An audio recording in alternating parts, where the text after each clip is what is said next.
It is truly impossible to mess up this bread recipe. If you like your bread crunchy on the outside, but soft and pillowy and full of air holes on the inside, then this recipe is for you. The best part is that it only uses 3 ingredients, and the stretch and fold method that I'm going to show you makes this so easy anybody can do it. In a big bowl, you're going to combine your water and your yeast, and you're going to mix that together. Next, you'll throw in your salt and you'll mix again. Just ignore all the other times I told you not to mix your salt with your yeast because there's enough water in this mixture to dilute it down. I promise your bread will rise just fine. Next, I'm going to add in my flour. I'm using bread flour here, but you can use all-purpose flour. The main difference between the two is that bread flour has a higher protein content in it, which affects the bread by creating a stronger, chewier texture with a higher rise due to more gluten development. If that made no sense to you, all you need to remember is that bread flour is going to give you that crunchy outside crust and a soft, pillowy inside, and using all-purpose flour is going to give you a softer outside and a soft but more condensed inside without all those big air bubbles. Now, if you follow the measurements of this recipe, your dough will turn out different depending on the brand and the type of flour that you use. So just remember that you want your dough to be sticky just like this. If it's not, then just add a little bit of water, 1 tablespoon at a time until it gets that texture. Now, there's no need to knead this dough. See what I did there? You're just going to cover it, set a timer for 30 minutes, and come back for your first round of stretch and folds. Get your hand wet with water to make your dough easier to manage. Take one side of the dough, lift and stretch, and fold it to the other side. Give the bowl a quarter turn and repeat your stretch and fold. You want to do about 4 folds per session. Then you're going to cover your dough,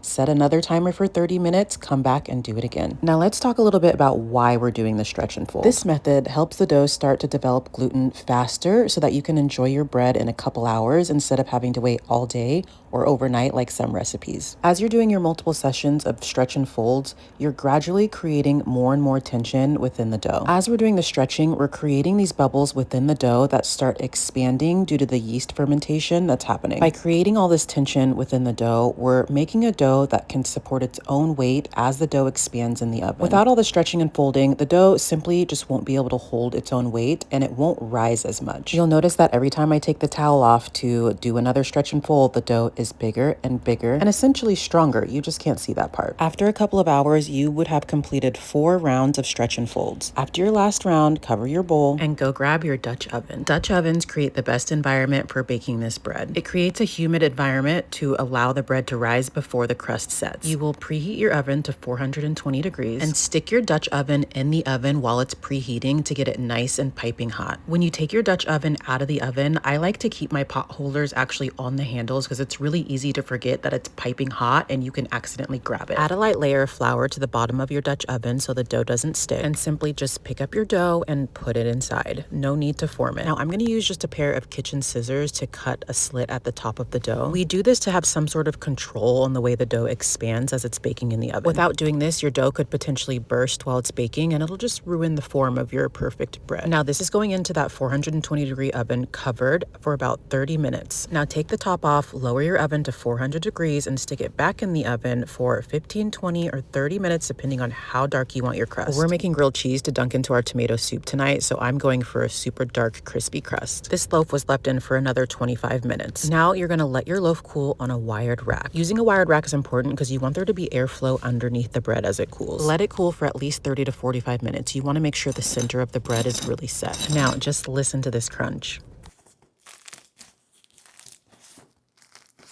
Doesn't that sound delicious? Now, the key to cutting great slices of bread is to get a really sharp serrated knife and keep a heavy hand and a strong wrist and just go straight down. Because of all the stretch and folds we did, you see those nice, huge air bubbles that makes the inside of this dough fluffy, airy, and the perfect bread that you will make over and over again. This is the perfect loaf to slice up and just put on the dinner table with some delicious butter, or you can do what we're doing tonight and make the most delicious grilled cheese sandwiches that have a crispy outside and a soft, gooey, cheesy inside. Promise me you'll try this bread recipe.